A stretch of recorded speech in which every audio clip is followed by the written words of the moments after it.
definition of the I am, and actually I think we can symbolize this in such a way that it won't be very difficult.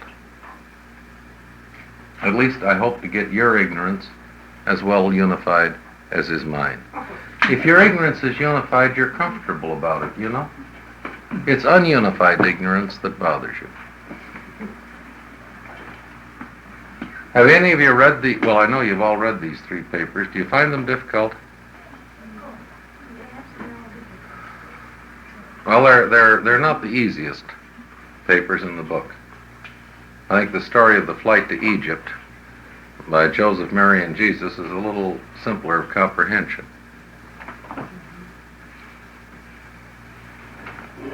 We then encounter a group of papers which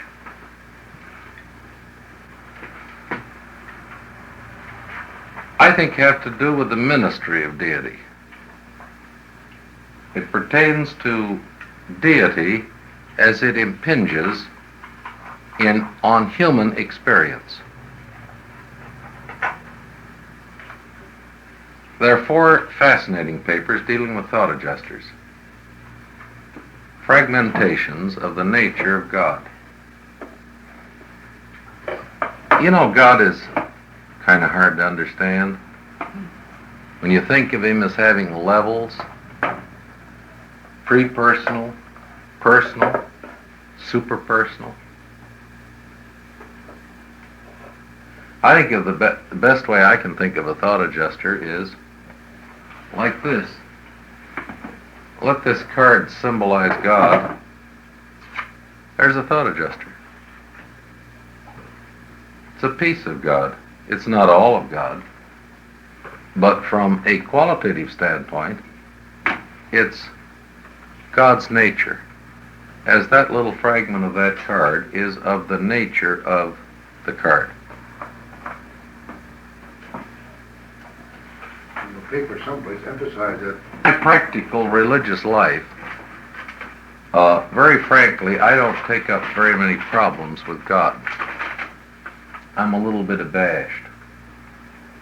I mean, I'm not in the least afraid of God. He's too big. If he were only about 10% of his size, I could be afraid of him. But he's entirely too big to be afraid of. And I understand intellectually that he's infinite. And that he has just as much time for me as if I were the only creature in all existence. This I understand. But I'm a little abashed at taking up his time, nevertheless. But I've got this thought adjuster. And I'm not abashed about taking up his time because I am his business. You follow me? He's my partner. And I find it much easier to conceptualize a conversation with God if I direct it at the adjuster instead of at the Universal Father on Paradise. Paradise is a hell of a long ways from here. But the adjuster is right here. I can get familiar with this adjuster in a way that I would be a little bit concerned about with the Universal Father. I don't feel a bit familiar toward the Universal Father. My attitude has no fear in it, but it doesn't have any familiarity. But I can talk plain street talk to this thought adjuster. Have you ever tried that? You know, the thought adjuster doesn't have your sensory mechanism. In trying to visualize what a thought adjuster is like, think of a secondary midwear who is our next of kin. And a thought adjuster is almost as remote from a secondary midwear as from a human being. But did you ever stop and think that a secondary midwear has never seen the color green? To see green, you have to have eyes. And a midwear has no eyes. I think a midwear can use the English word green accurately because a midwear's sensory perception is cognizant of light having the wavelength amplitude which we experience as green. But a midwear has never seen green. Are you with me? This thought adjuster is tremendously more remote from the human level than is a midware. Let's consider again. Let's think about a solitary messenger. One of the highest orders of the higher personalities of the infinite spirit. When you get to the mansion world, you're going to see seraphim, but you won't see solitary messengers. Even when you graduate into the true spirit levels of existence, on the minor, major sectors of the super universe, you won't see solitary messengers. Even when you reach Uversa, you won't perceive a solitary messenger. You won't have the sensory equipment necessary to perceive a solitary messenger till you get to Havana. That's what rarefied spirits they are. Let's take what we know of a solitary messenger and consider, how does a solitary messenger react to our world? Well, first of all, the solitary messenger knows that this world is here because the solitary messenger registers the pull of linear gravity.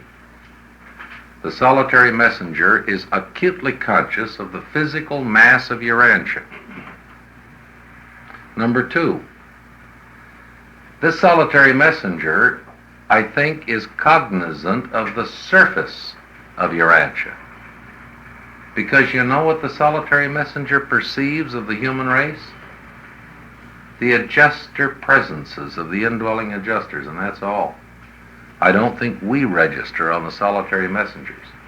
I have tried to conceptualize a solitary messenger's view of Urantia, and I think the solitary messenger perceives the human race as a collection of fireflies in globular form, clotted by population density, and that's the thought adjuster. That's all he registers.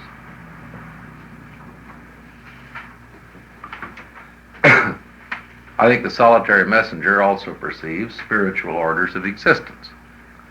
But as far as we're concerned, he sees the adjuster part of us, not us. I don't think he has the equipment to perceive temporal beings. All right, what does your thought adjuster see? Thought adjusters are pretty high order beings too. They're from Divinington. I don't think, if I were to compare perception, I'd like to compare the perception of a thought adjuster to that of a solitary messenger, rather than to that of a midway creature. Secondary midways, I think, perceive very much as we perceive, allowing for a difference in sensory mechanism. No midwayer ever tasted anything because they don't have any taste buds. Never saw anything because they don't have eyes. Have no tactile sensation because they have no skin. I find secondary midwares hard enough to understand without trying to reach up to thought adjusters and solitary messengers. But look, here you got a thought adjuster that gave up, well, that you might say is not only a fragmentation of the love of God, but is also a fragmentation of the adventuresome Spirit of God. God is a personality, and I think the spirit of adventure is inherent in all personalities. And what is this whole creative business except the universal Father adventuring directly and vicariously? I don't think anybody this side of the universal Father would have had the courage to construct beings like us, to take glorified animals and indwell them with the highest form of spirit in existence. This is the wedding of antipodal opposites. All right, these adjusters